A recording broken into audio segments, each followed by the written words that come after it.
Guys question number 19 देखिएगा। Question number 18 का just copy है। ये एक न्यूमेरिकल है, 4 नंबर का न्यूमेरिकल होता है, लेकिन आपको एमसीक्यू में दे रखा, तो फिर सोच लो जिस सेट में ये क्वेश्चन पूछा गया होगा वो सेट कितना टफ होगा। एक इतना बड़ा न्यूमेरिकल ही छोटे से एमसीक्यू के अंदर दे दिया। ये क्वेश्चन देखो, हमसे कह रहा है कि आपके पास ए बी सी डी एक स्क्वायर है, ये ए बी सी डी ये एक स्क्वायर है। हमसे कह रहा है ए और सी पर जो है वो Q1 रखे हुए हैं, ए और सी पर रखे हुए हैं Q1, तो Q1 यहाँ है और Q1 यहाँ है। और बी और डी पर जो रखे हुए हैं वो रखे हुए हैं माइनस के Q2, बी और डी पर तो ये माइनस का Q2 है और ये भी माइनस का Q2 है। हमसे कह रहा है कि ए जो है वो इक्विलिब्रियम में है, मतलब ये इक्विलिब्रियम में है, तो इक्विलिब्रियम का मतलब ये है कि इस पर लगने वाला नेट फोर्स 0 है।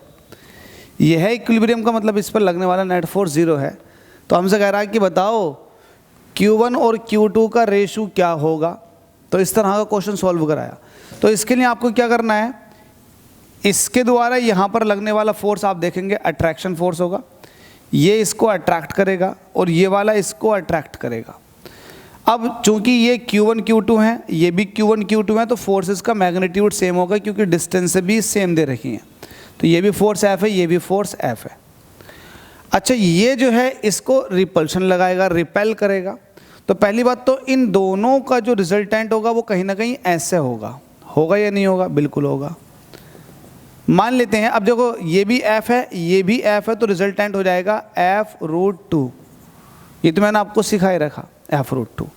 अच्छा, ये Q1, अब देखो ये तो ख़त्म हो गया, इन दोनों का जो फोर्सेस का खेल था ख़त्म, F√2 आ गया। ये Q1 जो है इस पर रिपल्शन लगा रहा होगा, और रिपल्सन की डायरेक्शन क्या होगी? रिपल्सन की डायरेक्शन होगी ये, सेम इसके जस्ट अपोजिट। तो ये फोर्स, लेट अस सपोज कि ये मेरे पास फोर्स जो है ये F' है, ठीक है। तो इस पर लगने वाला नेट फोर्स 0 है, तो जाहिर सी बात है जब नेट फोर्स 0 होगा तो F' जो है वो F√2 के इक्वल होना चाहिए। तो आप ये वाली बात यहाँ से कह सकते हैं कि F' जो है वो F√2 के इक्वल होना चाहिए, क्योंकि F√2 जो आया वो इन दोनों का रिजल्टेंट आया, मतलब एक तरह का नेट इधर को आ गया।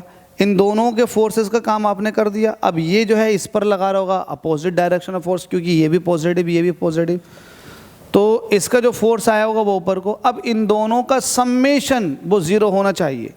ऐसे कह दो, इन दोनों का जो सम है वो 0 के बराबर आना चाहिए, मतलब F' प्लस F√2 ये किसके बराबर आना चाहिए? 0 के बराबर। ये 0 के बराबर आना चाहिए। तो 0 के बराबर कुछ इस तरीके से होगा, वरना आप ऐसे भी दिखा सकते हैं कि F' जो है वो F√2 के बराबर होगा, ठीक है। F' जो है वो F√2 के बराबर होगा। तो यहाँ से आप F' इज इक्वल टू कह सकते हैं F√2, ठीक है। माइनस आएगा क्योंकि ये प्लस वाला उधर जाकर माइनस में हो जाएगा। इससे पहले जो कंडीशन समझा रहा था वो भी माइनस में आ जाती, ठीक है। कहने की बात ये है कि ये फोर्स इसके बराबर आ जाए। अगर आप यहाँ से माइनस हटा दोगे तो ये डायरेक्शन का मसला बन जाता, डायरेक्शन का मसला बन जाता। बाकी कोई नहीं है कि हाँ ये अपोजिट डायरेक्शन में है इसके। फिलहाल मैग्नीट्यूड की बात कर रहे हो आप, तो आप ये है F' को F√2 के इक्वल दिखा दो, बात वही निकल कर आ जाएगी, ठीक है। माइनस में कोई ऑप्शन नहीं दे रखा, तो इसलिए मैं माइनस साइन यहाँ से हटा दूंगा। मैं सिर्फ यही कहूँगा कि F' जो है वो F√2 के बराबर होगा, क्योंकि अगर मैं इसको ऐसे वेक्टर फॉर्म में दिखा देता हूँ तो ये आ जाएगा, और स्केलर फॉर्मेट में दिखा दूँगा तो F' इज इक्वल टू आ जाएगा F√2। बात वो ये मैंने एक ही चीज़ को कई बार बोल दिया रिपीट कर करके। अब F' की वैल्यू निकालो। F' जो है वो इसके द्वारा इस पर लगाया गया फोर्स है, तो फोर्स का फॉर्मूला होता है 1/4πε0, दोनों का चार्ज, तो Q1 का करोगे तो Q1 का स्क्वायर, और डिस्टेंस यहाँ से यहाँ तक की डिस्टेंस। अब मुझे बताइए यहाँ से यहाँ तक की डिस्टेंस ये है एक तरह का डायगोनल, वो भी किसका? स्क्वायर का। अगर ये L है, ये L है, तो डायगोनल हो जाएगा √2 × L, तो डायगोनल हो जाएगा √2 × L इसका स्क्वायर। ये F इसकी वैल्यू रखो 1/4πε0। अच्छा, ये F जो हो जाएगा इन दोनों के बीच में फोर्स, जब फोर्स निकालते हैं तो ये माइनस साइन नहीं लेते, तो ये हो जाएगा Q1 × Q2 अपॉन डिस्टेंस का स्क्वायर। डिस्टेंस में L, तो ये हो जाएगा L का स्क्वायर, और ये √2 ऐसे चलेगा। देखो 1/4πε0 से ये कट गया पूरा का पूरा।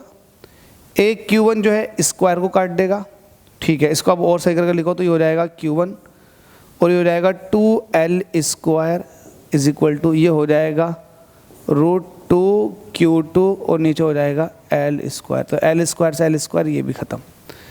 तो यहाँ से अब आप देखेंगे कि आपको किस किस का रेशो चाहिए, Q1 Q2 का। तो Q1 के नीचे Q2 को ले आओ, तो ये हो जाएगा Q1 डिवाइडेड बाई Q2 और ये हो जाएगा, अब 2 जो है मल्टीप्लाई में जाकर के हो जाएगा 2√2। तो वैल्यू आ जाएगी आपके सामने 2√2। वैल्यू कितनी आ जाएगी 2√2। अगर ये माइनस में होता, ये माइनस में होता, वैसे तो एग्जैक्टली आंसर माइनस में आएगा क्योंकि हमने माइनस हटा दिया और ये सोच कर हटा दिया क्योंकि आपको नेट फोर्स 0 निकालनी है, तो ये वाला फोर्स इसके बराबर होना चाहिए तभी नेट 0 आएगा। ठीक है, अगर ये माइनस में दे रखा हुआ था तब भी ये आंसर ठीक था, ये प्लस में है ये तब भी आंसर 2√2 है। ये कहने की बात ये है कि दोनों चार्जेस का रेशियो कितना हो जाएगा, वो 2√2 हो जाएगा। ठीक है, 2√2 निकल कर आ गया। अगर ऐसा ऑप्शन आ जाए कि प्लस का 2√2 भी है और माइनस का 2√2 भी है, तब माइनस का 2√2 आंसर सही होगा। ठीक है, ये वाली बात ध्यान रखना। इस तरह क्वेश्चन मैं आपको दिखा देता हूँ। क्वेश्चन नंबर 18 है, शायद वो यहीं कहीं है। क्वेश्चन नंबर 18 कहाँ है, देखो ये है देखो माइनस का 2√2 ऑप्शन में, बिल्कुल सेम क्वेश्चन है। वहाँ पर भी कुछ ऐसी कंडीशन थी, तो हमने फोर्सेस निकाले, अगेन जैसे दे रखा था वैसे 0 रखा, तो माइनस साइन ऑटोमेटिक आ गया। तो यहाँ भी माइनस साइन ऑटोमेटिक ही आ रहा था, लेकिन हमने बस ये है बैलेंस करने के चक्कर में उसको हटा दिया। ऑप्शन में भी नहीं था, कोई दिक्कत नहीं है। ठीक है, आप कॉन्सेप्ट को समझें अच्छे से, अगर दिक्कत आए तो दोबारा इसको देख लें, वीडियो को समझ में आ जाएगा। Thank you so much.